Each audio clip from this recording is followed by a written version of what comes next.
Okay, सो पिछले part में हमने जो है वो अजमेर का कर लिया था, मुख्य स्थल अजमेर के।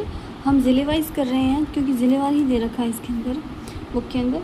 तो अब बारी आती है अलवर की। अलवर भी बहुत महत्वपूर्ण है। यहाँ पे एक है सरिस्का टाइगर रिजर्व, ठीक है। ये सरिस्का अभ्यारण्य होता है ना, वो है। सरिस्का को 1 नवंबर 1955 को अभ्यारण्य का दर्जा दिया गया था, ठीक है। अभ्यारण्य बना था ये 1 नवंबर 1955 को। तत्पश्चात 1978-79 में इसे टाइगर रिजर्व का दर्जा दे दिया गया है। ये याद करने वाला है क्योंकि ये कूट मिलान में कूद सकता है।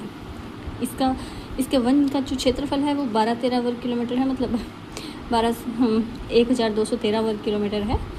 इसको मैं 12-13 से याद रखती हूँ। और जाहिर सी बात है कि ये टाइगर रिजर्व है तो इसके अलावा भी बहुत सारे पशु पक्षी होंगे, जैसे नीलगाय, लोमड़ी, जंगली सुअर, खरगोश, तेंदुआ, चीतल, सांबर, बंदर आदि पाए जाते हैं। पक्षियों में बैबलर, बुलबुल और ये सारी चीज़ें जो हैं, काफ़ी सारी चीज़ें पाई जाती हैं इसके अंदर, आप देख सकते हैं, कस्टर्ड वगैरह वगैरह। फिर बाद में आती है भानगढ़। भानगढ़ सरिस्का वन्य अभ्यारण्य के 50 किलोमीटर दूरी पर भानगढ़ है। ये नहीं पूछ सकता। ये पूछ सकता है कि आमेर के महाराजा भगवान दास के पुत्र श्री माधव सिंह ने अपनी प्रथम नगरी के रूप में भानगढ़ की स्थापना की थी। बस ये पूछ लीजिए, ये ध्यान रख लीजिए कि माधव सिंह ने भानगढ़ बसाया था, ठीक है। कालांतर में काफ़ी सारी किंवदंतियाँ हैं, मतलब काफ़ी सारा वो हॉन्टेड प्लेस बताया गया है भानगढ़ को, सो वो हमें याद नहीं रखना। इसके अंदर ये रख लीजिए कि सुव्यवस्थित बाज़ार है, आज भी दिखाई देता है उसके अंदर। सोमेश्वर महादेव का मंदिर है, गणेश मंदिर है और तालाब है, ठीक है। फिर आती है मूसी महारानी की छतरी।